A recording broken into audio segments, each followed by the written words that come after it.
Gold, trusted gold buyers. మీరు తాకట్టు పెట్టిన బంగారాన్ని విడిపించి ఈ రోజు ఉన్న మార్కెట్ ధరకు కొనబడను.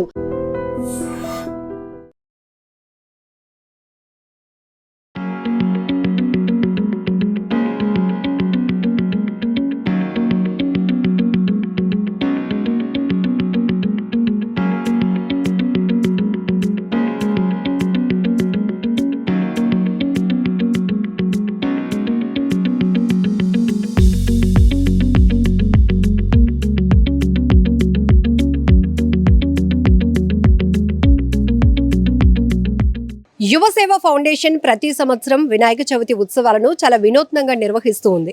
ఇక్కడ పండగ ఒకటే కాదు, మనం చాలా మెసేజ్ కూడా సొసైటీకి ఇవ్వాలనే కాన్సెప్ట్తో ఈ సంవత్సరం 2025లో ఆపరేషన్ సింధూర్ థీమ్తో ఏర్పాటు చేసిన వినాయకుడిని మనం చూస్తున్నాం. సో మండపంలో ఒక్కసారిగా పహల్గాం దాడి నుంచి ఆపరేషన్ సింధూర్ సూపర్ సక్సెస్ వరకు కూడా మనం చూసుకుంటే గనక ఒక్కొక్క సైనికుడు వీరోచితంగా ఎలా పోరాటం చేశారు, మన భారత త్రివిధ దళాలు చేసినటువంటి పోరాటం కావచ్చు, అలానే ఆపరేషన్ సింధూర్ ఎలా అయితే విజయవంతమైంది, ఇవన్నీ కూడా మరొకసారి అందరికీ గుర్తు చేస్తూ ఇక్కడ ఏర్పాటు చేయడం జరిగింది.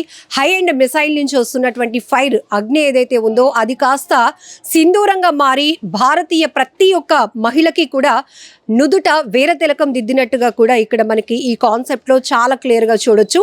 యువసేవ ఫౌండేషన్ ఫౌండర్ పీలా హరిప్రసాద్ గారు ప్రతి సంవత్సరం చాలా వినూత్నంగా ఒక మెసేజ్ ఓరియంటెడ్గా ఈ ఉత్సవాలు చేయటానికి ఆయన నెల రోజుల నుంచి కూడా చాలా శ్రమిస్తూ ఉంటారు. ఎందుకంటే ఆయన ఓన్ కాన్సెప్ట్ ఇదంతా కూడా మనం ఇక్కడ చూస్తున్నాం. విశాఖలోని తాటి చెట్ల పాలెంలో లక్ష్మీనారాయణపురం 2లో ఇక్కడ వినాయక చవితి ఉత్సవాలంటే ఖచ్చితంగా చిన్నపిల్లల నుంచి పెద్దవాళ్ళ వరకు చాలా ఇంట్రెస్ట్ వస్తూ ఉంటుంది. ఎందుకంటే వినాయక చవితిలో వినాయకుడు మండపానికి వెళ్ళి అలా నమస్కారం చేసుకుని వచ్చడమే కాకుండా అక్కడి నుంచి ఒక నాలెడ్జ్ తీసుకోవటం, ఒక గ్రేట్ సబ్జెక్ట్ అనేది మనం చూడగలుగుతూ ఉంటాం. హరిప్రసాద్ గారు వినాయక చవితి శుభాకాంక్షలు. అలానే ఇక్కడ స్వామివారికి మనం ఓన్లీ నమస్కారం చేసి వెళ్ళిపోవడమే కాదు, మన భారతదేశం కోసం వీరోచితంగా పోరాడుతున్నటువంటి ప్రతి సైనికుడికి ఒక బిగ్ సెల్యూట్ చేయాలనే కాన్సెప్ట్ని మీరు ఇక్కడ రూపొందించడం జరిగింది. సో ఎన్ని డేస్ నుంచి అసలు వర్కౌట్ చేస్తున్నారు? సో నాకు వినాయకుడు అంటే చిన్నప్పటి నుంచి చిన్నపిల్లలు ఎవరైతే ఉన్నారో 4-5 ఇయర్స్ నుంచి ఇష్టం మేడం. నాకేనే కాదు అందరికీ కూడా. మనం ప్రప్రథమంగా పూజించే దేవుడు ఆదిదేవుడు విఘ్నరాజ. సో యువసేవ ఫౌండేషన్ నుంచి గడిచిన 20 ఏళ్ళుగా అంటే ఎవరైతే విఘ్నరాజుని దర్శించుకోవడానికి వస్తారో వాళ్ళకి ప్రసాదంతో పాటు సందేశాత్మక వినాయకుని నెలకొల్పుతూ సోషల్ ఓరియంటెడ్ మెసేజ్ ఇవ్వాలనేది 20 సంవత్సరాలు కిందట పుట్టిన ఆలోచన ఈరోజు ఎంతటి జర్నీకి ప్రయాణంకి ఒక శుభసూచకం అయింది. సో ఈరోజు చూసుకుంటే కనుక ఆపరేషన్ సింధూర్. సో ఇది అందరికీ కూడా తెలుసు. ఫ్యూ మంత్స్ బ్యాక్ ఏదైతే మనకి మన భారతీయులు అంటే ప్రకృతిని వీక్షించడానికి ఏదైతే పెహల్గాం వెళ్ళారో ఆ ఉగ్రదాడిలో విచక్షణ రహితంగా అంటే ఫ్యామిలీ మెంబర్స్ కళ్ళెదుటే, పిల్లలు కళ్ళెదుటే ఫాదర్స్ని, అలాగే వాళ్ళ ఉన్న ఎవరైతే ఫ్యామిలీ మెంబర్స్ ఉన్నారో వాళ్ళందరినీ కూడా చూస్తుండగా అంటే అది మనకు ఎంత భయానకంగా ఆ స్టేజ్లో ఉన్న వాళ్ళకి అర్థమవుతుంది. మనం పండగ పర్వదినాన్న నెగిటివ్ మాట్లాడకూడదు, కానీ మనందరం ఈరోజు ఎంత హ్యాపీగా ఎంత పీస్ఫుల్గా మన ఇంట్లో ప్రశాంతంగా ఉంటున్నామంటే బ్యాక్ ఎండ్లో అంత తక్కువ అంటే ఐస్ కూల్ టెంపరేచర్లో భరించడానికి అక్కడ ఉండలేము. అలాంటి దగ్గర బోర్డర్ సెక్యూరిటీలో వాళ్ళు కాస్తున్న విధానం కానీ లేదా పహల్గాం దాడిలో ఒక మహిళ కొత్తగా పెళ్ళైనటువంటి జంట అక్కడ వీక్షించడానికి వెళ్తే కనుక ఆమె కళ్ళెదుటే తుపాకులు పేల్చి ఉగ్రవాదులు ఆ భర్తని హతమారుస్తే go and tell to Modi అని ఒకే ఒక్క పదానికి సో ఎలా రివెంజ్ ఉంటుంది, ప్రతీకార దాడి ప్రతీకార చర్య ఎలా ఉంటుందో ఒక ఆపరేషన్ సింధూర్ ద్వారా మన భారతదేశం చూపించడం, మన సత్తా ఏంటో చూపించడం జరిగింది. సో ఈ కాన్సెప్ట్ ఏంటి మెయిన్గా మనకి మిసైల్ నుంచి సింధూరం రావటం? ముందుగా మేడం మీరు చెప్పినట్టుగా ఏదైతే సింధూర్ ఆపరేషన్ సింధూర్లోని ఆ సింధూరంకు ఉన్న ప్రాముఖ్యత మన భారతీయులందరికీ కూడా తెలుసు. కానీ అంటే మనం అనకూడదు దేవుడి ప్రాంగణంలో ఎవరైతే ఆ ఉగ్రదాడిలో అంటే దాన్ని ఒక విచక్షణ రహితంగా తీసుకొని బొట్టి చెరిపేసి మోడీకి చెప్పుకోండి అని హేళన చేశారో అదే ఎదురు దెబ్బతో మన భారత ప్రభుత్వం సెంట్రల్ గవర్నమెంట్ ఏదైతే ఉందో ఉమెన్స్తోనే ఇటు ఎయిర్ ఫోర్స్ కానీ వాళ్ళిద్దరూ ఎవరైతే ఉన్నారో క్విర్షి వాల్మీకి గారు ఇద్దరు కూడా సో మేడం వాళ్ళిద్దరితోనే ఈ ఎంటైర్ ఆపరేషన్ని సో వాళ్ళని ఢీ కొట్టడానికి అనేది చాలా చెంపదెబ్బ కొట్టినట్టే. అంటే ఆ వీర మహిళలు చేసినటువంటి ఆ ప్రయత్నం, అలాగే మనం వాళ్ళ స్థావరాన్ని నెలకొల్చడం. సో ఈ ఎంటైర్ థీమ్లో ఏంటంటే ఆపరేషన్ సింధూర్ అనేది సింధూరం తాలూకా ప్రాముఖ్యత ఎలాగైనా బయటికి తెలియాలి. సో ఈ పండగ పర్వదినాన్న బయటికి స్ప్రెడ్ అవ్వాలి. అలాగే ఎవరైతే ఈ దాడిలో ఇప్పుడు ఈరోజు సాడ్ మెమొరీస్తో ఉంటారు వాళ్ళ కుటుంబ సభ్యులందరూ కూడా పండగ చేసుకోలేని పరిస్థితి. అలాగే ఈ ఆపరేషన్ ఎంటైర్ థీమ్లో వీరమరణం పొందిన సైనికులు కూడా ఉన్నారు.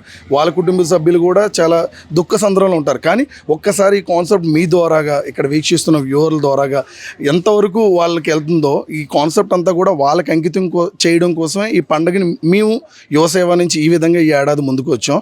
సో దీనికి ముఖ్య ఉద్దేశం ఏంటంటే ఇక్కడ ఏదో అంటే పెహల్గాం, ఆపరేషన్ సింధూర్ ఇవన్నీ అందరికీ తెలిసినవే. ఇది నేను పండగ రోజు ఎందుకు పెట్టాలనుకుంటున్నానంటే ప్రతి ఇంట్లో కూడా ఒక డాక్టరు, ఒక ఇంజనీరు లేదా పర్సనల్ దీని మీద ప్రతి ఒక్కరూ క్రియేట్ అవుతున్నారు. కానీ సైనికుడు ఎందుకు అవ్వకూడదు? ఒక ఇంట్లో నుంచి ఒక సైనికుడు ఎందుకు రాకూడదు? అది ఒక ఆలోచన రావాలి యువతను మేల్కొల్పే నా ఈ చిన్న ప్రయత్నం. అంటే సైనికుల త్యాగాలు మేమెవరు ఇంకా మర్చిపోలేదు అని చెప్పడం కోసం మురళీ నాయక్ గారికి ఈ ఆపరేషన్ సింధూర్లో ఉన్నటువంటి ప్రయారిటీ, ఆ కుటుంబానికి ఇచ్చినటువంటి ఓదార్పు, ఇదంతా మనం చూసాం. మురళీ నాయక్ గారి కుటుంబాన్ని కూడా మీరు ఆహ్వానించినట్టున్నారు. Yes madam. యాక్చువల్గా ఏంటంటే మనకి మురళీ నాయక్ యంగ్ సోల్జర్. అంటే మనకి యుద్ధంలో చాలామంది గతంలో వీరమరణం పొందిన వాళ్ళు ఉన్నారు. బట్ ఆపరేషన్ సింధూర్లో ఈయన పేరు ఎందుకు బయటకు వచ్చిందంటే యుక్త వయసులో, అందులోని పేరెంట్స్కి మామూలుగా అయితే ఇద్దరు పిల్లలు ఉన్నా, ముగ్గురున్నా, ఒకరు సైన్యంలోకి వెళ్ళారంటే చూసుకోవడానికి ఉంటారు. కానీ వాళ్ళకు ఉన్నది ఒక్కగానొక్క కొడుకు. అంటే ఎంత గొప్ప విషయం మేడం. తల్లిదండ్రులకి మనం తర్వాత వాళ్ళకి ఎన్ని గౌరవ వేతనం కానీ ఏది చేసినా పోయిన కొడుకు రాలేడు. నెక్స్ట్ వాళ్ళకి ఏంటి నెక్స్ట్ ఫుల్ స్టాప్. బట్ మన భారతీయులందరూ కూడా ఈ వినాయకుడు సాక్షిగా ఉన్న యువతందరూ కూడా ఆ తల్లిదండ్రులు ఎవరైతే ఉన్నారో వాళ్ళకి మనం ఉన్నామన్న ధైర్యం నెలకొల్పిన రోజు అదే మనం ఇచ్చిన ఘనమైన నివాళి. విఘ్నాలు తొలగించి విజయాన్ని చేకూర్చే గణపయ్యకు తొలి పూజలు మనం చేస్తూ ఉంటాం. అలాగే వినాయక చవితి సందర్భంగా చేస్తున్నటువంటి ఆది దేవుడికి అందుతున్నటువంటి పూజలతో పాటు మన భారతదేశానికి ఆ వినాయకుడు ఇచ్చినటువంటి గొప్ప విజయం ఆపరేషన్ సింధూర్. ఈ థీమ్ని మరొకసారి అందరికీ తెలియచెప్పాలి అనే ఉద్దేశంతో చిన్నపిల్లల నుంచి పెద్దవాళ్ళ వరకు భారత సైన్యం వైపు ఆకర్షించాలి, ఎందుకు వాళ్ళు అంత వీరోచితంగా పోరాటాలు చేస్తూ ఉంటారు అనే ఒక కాన్సెప్ట్ ద్వారా అందరికీ తెలియాలనే ఉద్దేశంతో యువసేవ ఫౌండేషన్ హరిప్రసాద్ గారు వినాయక చవితి ఉత్సవాలను ఇలా వినూత్నంగా నిర్వహిస్తున్నారు.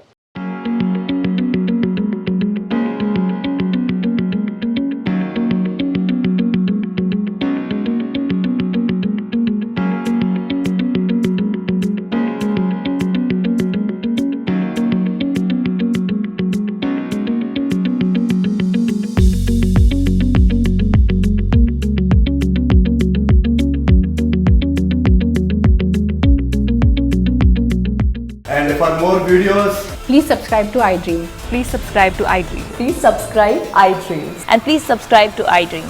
For more videos, subscribe to iDream. please like, share and subscribe to the channel. Congratulations, iDream.